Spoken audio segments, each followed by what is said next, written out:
Now, even if you're not a gamer, you've probably heard of Grand Theft Auto. It's the most profitable video game franchise in history. The latest entry in the series, GTA 5, sold nearly 230 million copies and made $11 billion in profits.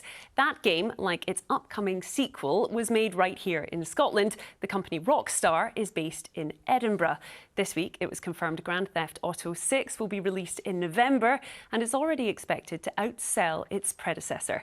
Brian Baglow is one of the writers of the first game in the series and now director of the Scottish Games Network. The Scottish games sector contributes something in the order of £200 million per year to the Scottish economy. The proportion of that from Rockstar is hard to say, but I would imagine it has to be well north of 50%. So, they're doing an awful lot of heavy lifting. We are really well established. We've got an awful lot of very technically and creatively talented people, and we've got some really, really beautiful studios doing some very, very strong work.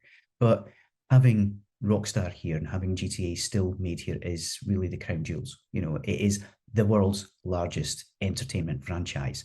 If you took all the Harry Potter films, multiplied them by Titanic, and then, added whiskey on at the end, it's still bigger. Brian Baglow speaking to us there. Well, Chris Scullion is a games journalist and he's been watching the development of Grand Theft Auto 6 very closely. I asked him how GTA has become such a phenomenon. Grand Theft Auto as a franchise is one of the, well, if that is the biggest entertainment property in the world, basically. It surpasses any movie, any music album, any book that's been released. The last game, Grand Theft Auto 5, was released 13 years ago and sold 230 million copies, made about 10 billion in box office, which by comparison, the kind of highest grossing movie of all time, Avatar, made about 2.9 billion.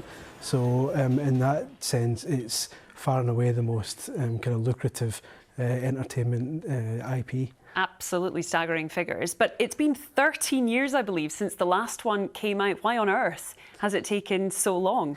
It's crazy because a lot of games, obviously it's very rare for a game to take that long to be developed. Rockstar have two major IPs. They've got Grand Theft Auto and they've also got Red Dead Redemption, which is a kind of cowboy type game.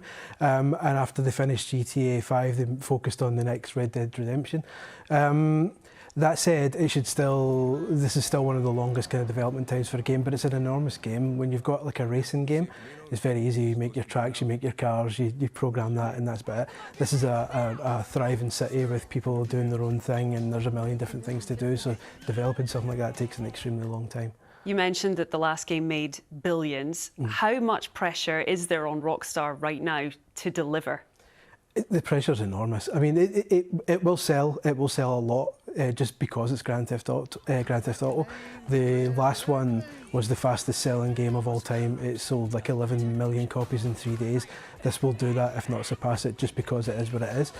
What will then happen is people will see when it comes out, did it live up to the hype? Did it live up to the expectation? And that will determine how long of a tail this game has, whether it will continue to sell in crazy numbers for years to come, or whether it will slowly drop off as people realise it wasn't quite as good as they'd hoped. Well, time will tell. It is a game, it is a franchise that's also been mired in controversy to do with the violence that is seen played out in these games.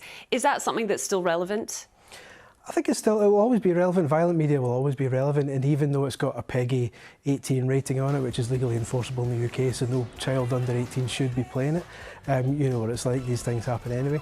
But I think in 2026, we're now 13 years on from the last game, I dare say there are things like social media where children are being exposed to real life violence and real life kind of gruesome scenes.